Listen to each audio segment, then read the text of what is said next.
Dito pala guys, unlike sa Philippines, no?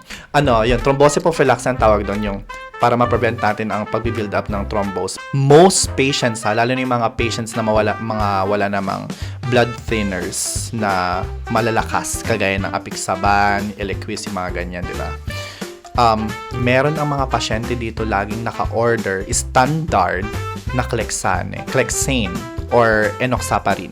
Lagi iyan. Like, once a day, laging order. Sa Philippines, wala, girl. Na-experience mo yan na lahat ng patients, basta naka-admit, Wala, di ba? As in, dito, meron sila. Kasi, part ng nila yun ng mga prophylaxis nila to prevent thrombus. Kasi kapag nagkaroon thrombus yung patient, pwede ma-stroke. Medyo yun isa sa mga, shock ko nung bago. Sabi ko, bakit lahat? Nakakapaglakad naman yung pasyente. Pero may mga patients naman nag-a-ablanan.